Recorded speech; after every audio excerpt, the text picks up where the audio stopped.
I believe that all travellers to the island should have to quarantine. Minister, we can be zero COVID. We can and we could if the government would just put the health and well-being of all the residents of the country before business interests, profits and lobbyists, and it seems before the European Union as well. I was inclined to support this bill before us today, but now I'm not sure. The Health Amendment Bill 2021, which will belatedly provide for mandatory quarantine for some people coming from designated countries. It will also provide for mandatory quarantine for people who arrive in the country without a negative PCR test. Really, the bill could be known as a shutting the stable door once the horse is bolted bill, seeing as some of us have been calling for these measures since May of last year. The government knows that I am a proponent of a zero COVID strategy and that I have been since last October, when we were in the midst of the second wave. The third wave, since our so-called meaningful Christmas, has been more deadly and devastating than everything else we have had to endure since March last year. At our weekly business committee meetings, I have pleaded each week for the Oireachtas to properly plan for the months ahead, rightly saying there was no point in planning week by week because there wouldn't be any significant change in the lockdown over a number of months. And there are now a number of new variants of COVID-19, SARS-CoV-2 in the country. The most dominant strain on the island is now the highly transmissible UK variant. There are at least 3 other variants outlined in the bill.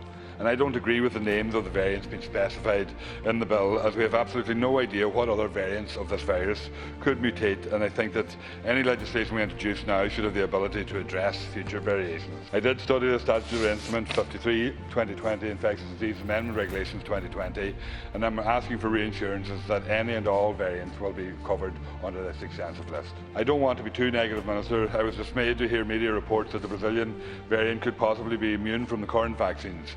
And surely we couldn't know that yet. I don't think it is fair for such speculative reports to be broadcast in our media as things stand. The feeling of hope around the vaccine rollout is palpable. It is wonderful to see people sharing images of their vaccination certificates or their family members' joy in getting the vaccination. I do think that the government and the HSE need to improve their communications around the importance and the safety of vaccines, and now is not the time for misinformation or conspiracy theories. I would also like to see a far speedier rollout of vaccines, but wouldn't we all really, and that's out of our hands. Given how atrociously the UK government handled the start of the pandemic, it is strange to see them plan for a summer reopening.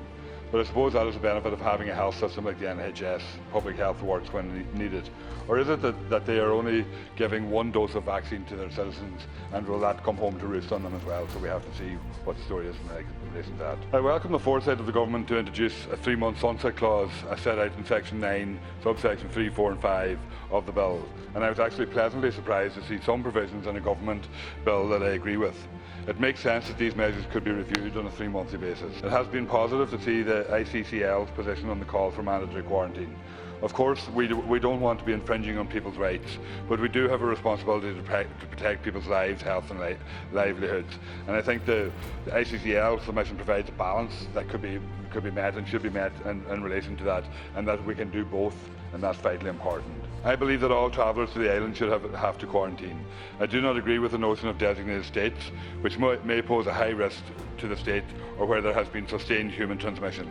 One thing we know about this virus and its variants so far is that it is highly transmissible and highly dangerous. Surely the Minister would agree that anyone travelling from anywhere with any instances of COVID should have to quarantine.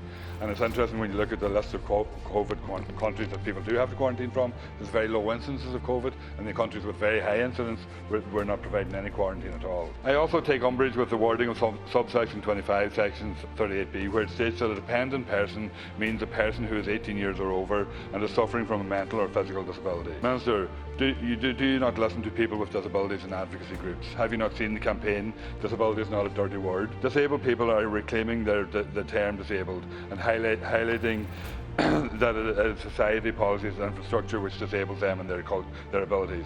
Culture change is needed, and if government doesn't use inclusive and person-centred language, then what hope is there for wider change? But I would like to briefly mention that it's completely unacceptable that developed countries are swallowing up all availability of vaccines. For the vaccination programme to be successful, it needs to be rolled out worldwide. We have a moral responsibility to share vaccines with the developing countries, and I'm very glad to hear Dr. Mike Ryan of the WHO outlining the importance of this. I am not sure whether I will be supporting this bill, even though it will implement some of the measures that I've been calling for, but it does not go far enough, Minister. We're a year into this pandemic and we need people leadership.